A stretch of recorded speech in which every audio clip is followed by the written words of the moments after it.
কাটাকাটানি করেছে। এইভাবে দেশপ্রেমিক মানুষ আর মুসলমানদের উপর তাণ্ডব চালিয়েছে। হাজার হাজার মানুষ খুন করেছে, হাজার হাজার যুবককে গুম করেছে, হাজার হাজার মানুষকে পঙ্গু করেছে। বাংলাদেশের ব্যাংকগুলোকে খেয়ে হজম করে ফেলেছে, দেশের টাকা চুরি করে বিদেশে পাচার করেছে, তারপরে পালানোর সময় খাল বিল নদী নালা দিয়ে পালানোর চেষ্টা করেছে। পালাতে গিয়ে সিলেটের বর্ডারে কলাপাতায় ঘুমাইয়েছে। কলাপাতায় ঘুমানো বিচারপতিকে মানুষ জিজ্ঞেস করছিল, আপনি কে গো? বলে যে আমি শামসুদ্দিন চৌধুরী। কয় স্যার আপনি কি কালো মানিক? কয় হ্যাঁ হ্যাঁ আমি কালো মানিক।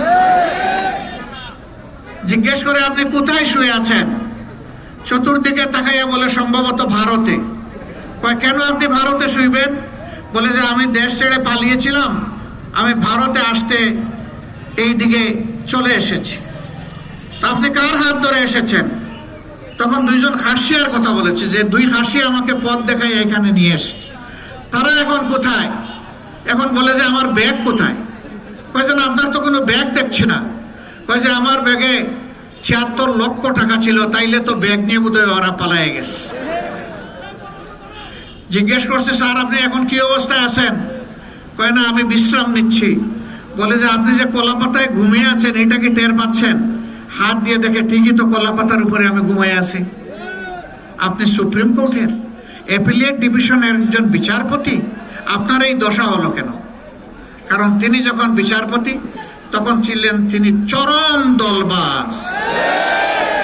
তিনি বিচারকের আসনে বসে গুন্ডার ভাষায় কথা বলতেন, দলীয় ক্যাডারের সন্ত্রাসীর ভাষায় কথা বলতেন, আলিম উলামাকে বেইজ্জত করে অপমান করে কথা বলতেন।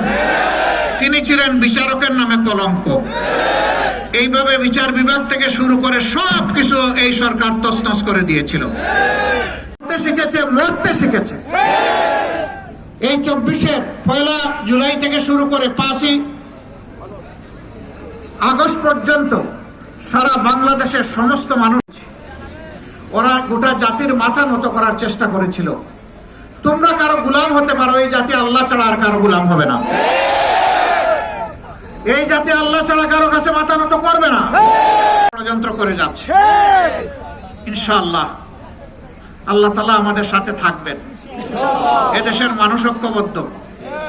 বাড়াটিয়া পালায়। এখন কে পালিয়েছে?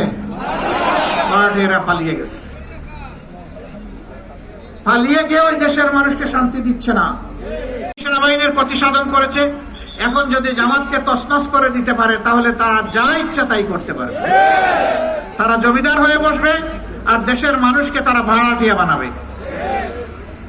হ্যাঁ, এইভাবে ষড়যন্ত্র করে তারা পরের বছরই জামাতে ইসলামের গায়ে হাত দিল।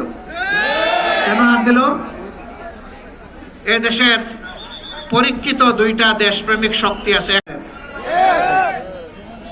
এটা ষড়যন্ত্রের দল। একটা বাহিনীকে শেষ করে দিল। সেনাবাহিনীর ২০০৯ সালের ১০ জানুয়ারি তারা যখন ৭ জানুয়ারি তারা যখন ক্ষমতায় আসে, তখন আসার সদর দপ্তর পিলখানায় ৫৭ জন সেনা অফিসারকে তারা নির্মমভাবে হত্যা করলো। পরিবারের সদস্যদেরকে হত্যা করলো। হত্যা করে লাশগুলা ড্রেইনে ভাসায় দিল। সাথে সাথে পিলখানার চতুর্দিকে